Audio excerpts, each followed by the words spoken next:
Paz do Senhor, irmãos. Eu agradeço a Deus pela oportunidade que o Senhor me deu. Agradeço a todos os irmãos que estão ouvindo. Que Deus abençoe cada um. Que a graça e a paz da parte de Deus, Pai, e da do Senhor Jesus Cristo esteja com todos nós. Amém.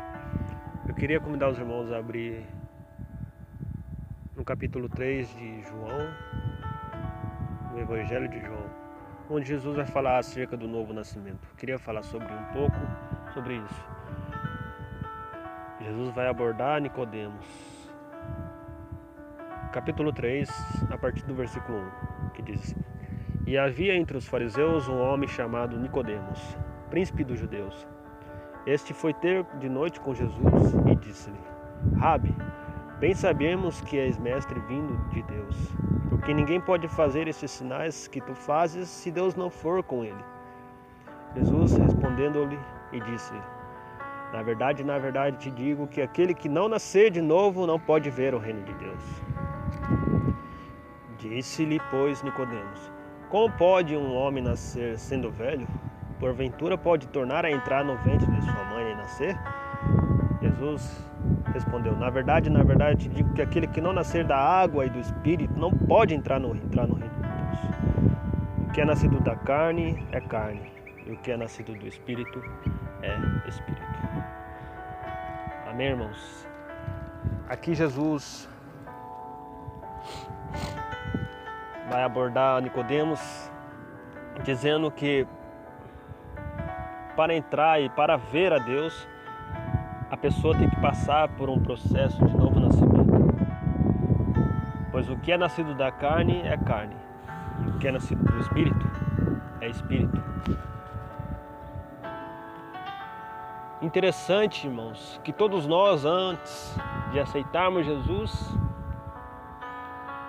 éramos carne, nascidos da carne. Em João 1, no Evangelho, no capítulo 1, diz que Jesus veio para os seus, ou seja, para o povo de Israel, mas os seus não o receberam. Mas todos aqueles que receberam o Senhor e creram no seu nome, deu-lhes o direito de se tornarem seus filhos, os quais não nasceu do sangue, nem da vontade da carne, nem do varão, mas de Deus. Aí o Senhor me levou lá em Romanos 9, em que o Senhor fala sobre os vasos de desonra, vasos preparados para a perdição. E eu meditando, pensando assim, poxa vida, vasos de desonra, amei Jacó, aborreci Esaú. Será que há alguma injustiça nisso? E nós meditando na palavra, nós chegamos à conclusão que não há nenhuma injustiça nisso. Em Hebreus 12:17 diz que Esaú foi rejeitado porque não houve arrependimento. Ele buscou a bênção com lágrimas, porém não achou arrependimento. Deus não viu arrependimento no coração dele. Ele não produziu fruto digno de arrependimento. Não quis mudar. Ele foi devasso e profano. E a gente chega à conclusão que o motivo de ele ter sido aborrecido não foi injustiça, não foi acepção de pessoas, mas o motivo foi porque ele foi devasso e profano. O pecado fez ele ser aborrecido. Deus aborreceu não a pessoa de Esaú, mas a prática dele. E assim, a prática, quando ele aborrece a prática e a pessoa está na prática, a pessoa por si mesma é aborrecida também. Porém, se a pessoa se arrepender, Deus recebe, Deus perdoa e Deus purifica a pessoa. E meditando nisso, eu pensei, nossa, vaso de desonra, preparado para a perdição.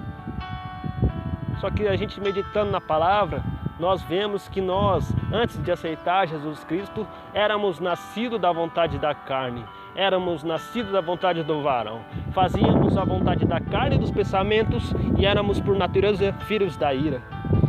E chegamos à conclusão, irmãos, que todos nós, antes de aceitar Jesus Cristo, éramos vasos preparados para a perdição, vasos de desonra.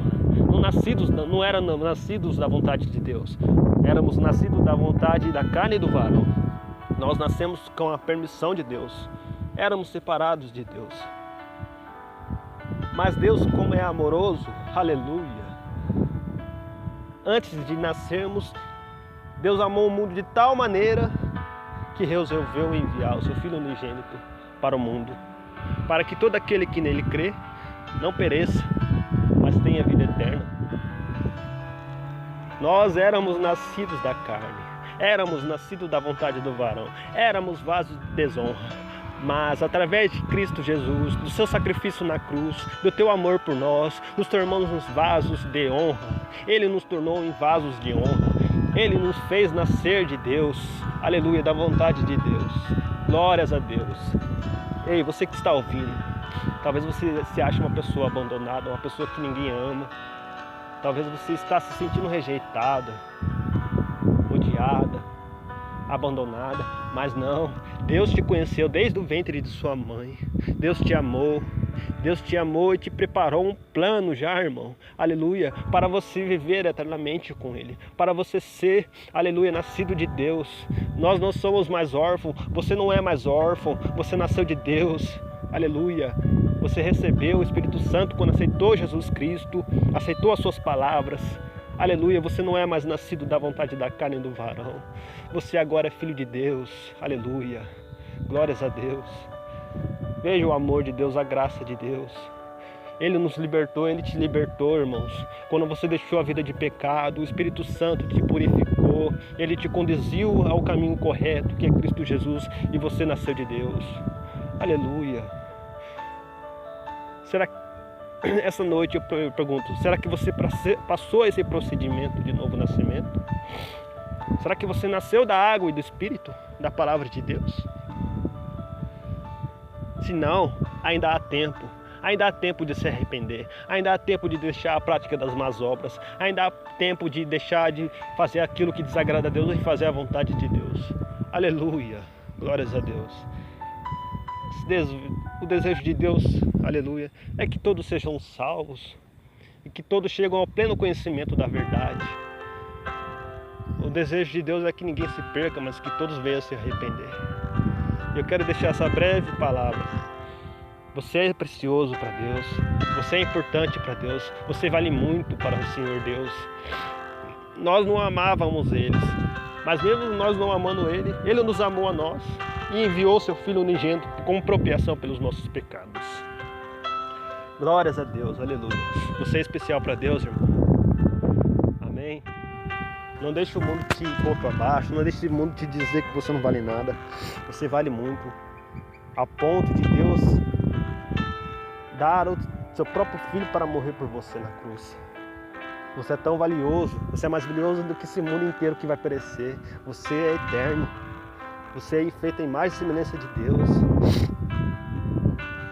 E Ele quer que você viva eternamente com Ele, porque Ele te ama muito. Você é especial para Deus, irmão. Você é importante. Glórias a Deus. Você era nascido, você era órfão, mas quando aceitou Jesus Cristo, você foi purificado, você foi lavado no sangue de Jesus Cristo, você foi santificado pela tua palavra, lavar quem não lava-se, glórias a Deus, e você se tornou filho de Deus.